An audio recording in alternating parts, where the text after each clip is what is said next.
ко мне относились очень хорошо. Меня уважали как друга, ко мне приходили за советом, потому что считали, что я мудрее, чем они, хотя я был в их же возрасте, но меня просто то состояние, в котором я находился и нахожусь, меня заставило вырасти раньше, чем моих сверстников.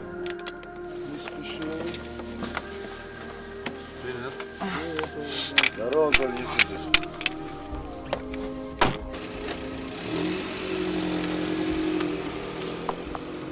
Мне было трудно добираться туда и вообще подниматься по лестнице. И только в основном мне просто повезло. Я знаю, что это бывает очень редко, что только были физические проблемы. В основном бывают и какие-то отношения, то есть либо жалеют, либо не хотят, чтобы учились с детьми без инвалидности.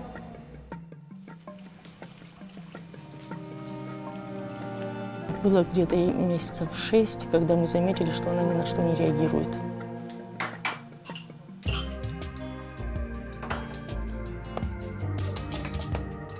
Поехали вначале в Сухуми, вроде все нормально. Поехали в Сочи, никаких отклонений не замечали. Потом сказали в Ленинград, мы в Москву поехали. Потом, оказывается, всем ставили тогда один диагноз – неврит слухового нерва.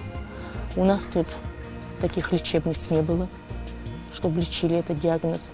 И нам пришлось остаться в Москве. Семья разделилась. И потом она пошла там в детский сад. Прошла на детский сад, потом пошли в школу. Потихоньку она начинала что-то говорить.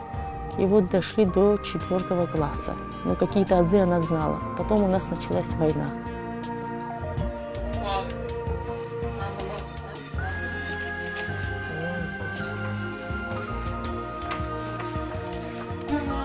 Там я заметила, что у нее склонность вот к рисованию. У нее так это здорово получалось. Вот первая картинка у нее в 13 лет.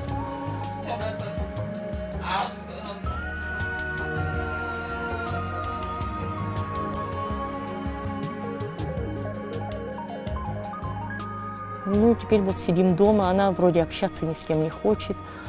У нее вначале интерес какой-то был, а потом все это, я смотрю, постепенно пропадает.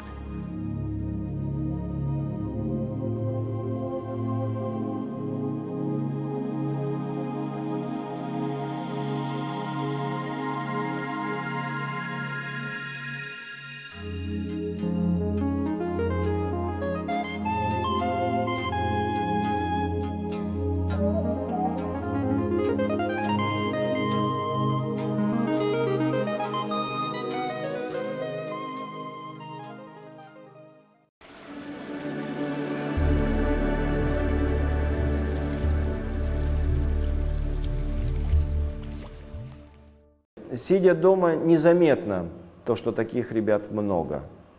Я могу сказать и о слепых ребятах, и могу сказать о детях, которые больны ДЦП, могу сказать о полиомиелитчиках.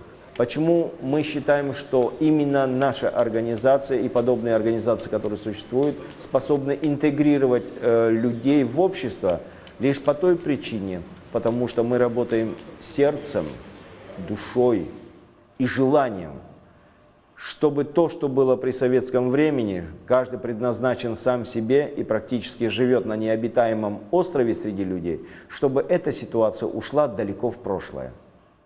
АИС очень многое сделал для такой категории, кого мы называем инвалидами. Всестороннюю помощь оказывает. Благодаря организации люди могут найти себя в этой жизни, общаться, работать, ну, вообще жить активной жизнью.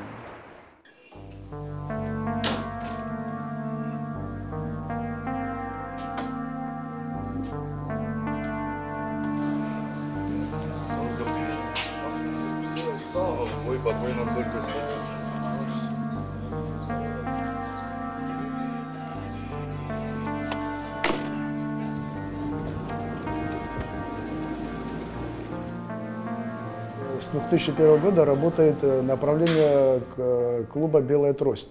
Она под собой подразумевает, значит, обучение письму и чтению шрифтом Брайля. Мы с ребятами наладили это. Уже несколько лет занимаемся этим. Около 15 человек уже прошли через эту школу.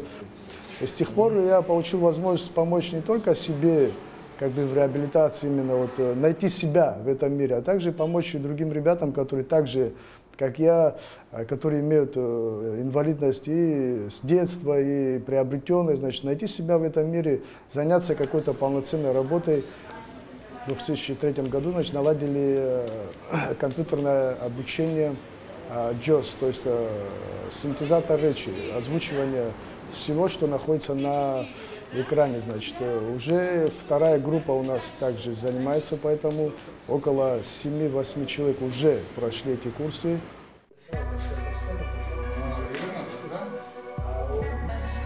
Группа взаимопомощи. Это группа, когда собираются люди с разными видами заболеваний, имеющие социальный опыт, бытовой опыт, и делятся этим опытом, посвящая друг друга в тайны, которые другим неизвестны. Я слышал такую фразу одного из членов ГВП, у него зрение очень сильно повреждено. Он сказал такую фразу: «Ребята, я вас как будто всю жизнь знаю».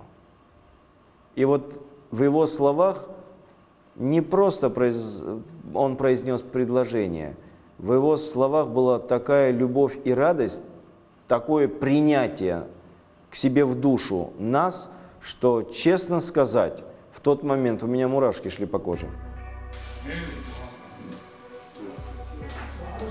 Общение со мне подобными мне многое дает. И я надеюсь, что вот в такой непринужденной беседе можно прийти к какому-то многообещающему выводу. Нас никто к этому не принуждает, не обязывает. Нас собирает здесь общая заинтересованность друг в друге. В обществе сложились очень много стереотипов, когда они думают, что инвалиду можно помочь, только опекая его. Это типа того, что его вот в пансионе закрыть и всем его обеспечить, и, мол, он должен быть доволен. Но совсем это не так.